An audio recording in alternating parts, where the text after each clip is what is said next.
아론의 아들들이 제사를 지내는 초창기에 아주 무서운 사건이 하나 일어납니다. 바로 아론의 두 아들이 죽는 사건인 거죠. 아론이라고 하는 가문, 얼마나 하나님 앞에 큰 죄를 지었습니까?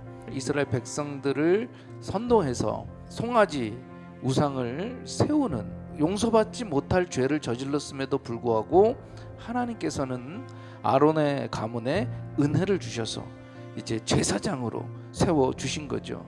아론이 제사장 직분을 감당할 수 있었던 건 자신의 능력이 아니라 오직 하나님의 은혜였다라고 하는 것입니다. 그렇기 때문에 하나님의 은혜로 제사장의 직분을 받은 아론은 무엇보다도 하나님께서 명령하신 대로, 즉 그 제사장의 직분을 감당하는 데 있어서 아주 신중에 신중을 더해야 됐다라고 하는 거였죠. 아무도 하지 않았던 일들, 즉 새롭게 하나님이 맡기신 일들, 물론 두려움도 있고 어려움도 있었겠지만 무엇보다도 내가 잘하느냐 못하느냐가 아닌 하나님의 말씀대로 순종할 때 가장 영광스러운 일이 되는 줄로 믿습니다. 근데 불행하게도 오늘 10장에 보면 아론의 두 아들들이 나답과 아비후가 죽게 되는 장면을 보게 되는 거예요. 도대체 왜 하나님 앞에 죽임을 당하게 되었을까?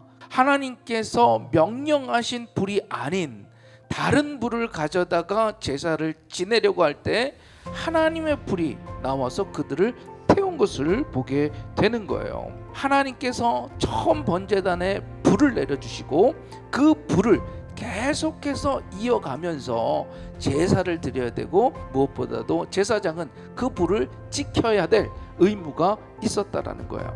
자, 그런데 오늘 이 나답과 아비후는 그 규례를 너무 쉽게 생각했다라는 거죠. 하나님께서 말씀하신 대로 하는 것이 아닌 자기 소견에 옳은 대로 했다라는 거예요. 하나님의 말씀은 내 자의적으로 해석하거나 내 소견대로 순종하고 순종하지 않고 하는 것이 아닙니다.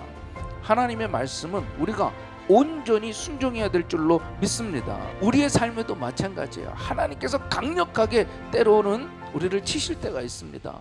여러분, 그때 하나님 도대체 나한테 왜 그러세요? 라고 할 것이 아닌 하나님의 사랑의 채찍으로 우리가 기억해야 될 줄로 믿습니다. 사랑하는 우리 금난의 성도 여러분, 하나님의 말씀을 허투루 생각하지 마시고 진지하게 또 진심으로 받아들이며 순종하며 나아갈 수 있기를 주님의 이름으로 축원합니다. 자, 그러면 도대체 왜 나답과 아비후가 분명히 하나님의 말씀을 들었음에도 불구하고 다른 불을 가져와서 제사를 드렸을까라고 하는 겁니다.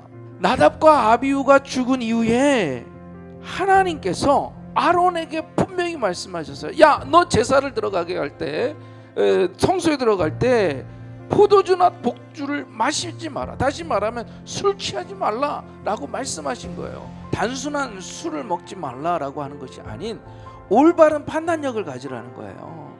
우리도 마찬가지입니다. 이 땅을 살아갈 때 물론 그리스도인이기 때문에 술을 마시지 않는 것 중요하지만 더 중요한 건 뭐예요? 세상을 올바로 볼 수 있어야 되는 거예요. 깨어 기도해야 될 줄로 믿습니다. 세상이 어떻게 돌아가는지 정말 바른 판단력을 가지고 세상을 바라봐야 할 줄로 믿습니다. 오늘 우리는 아주 무서운 사건을 보게 됐어요.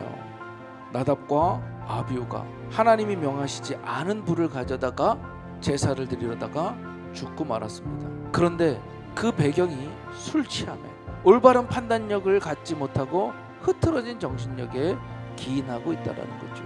오늘날 우리가 이 악한 세상에서 살아갈 때 우리는 세상에 취하면 안 될 줄로 믿습니다.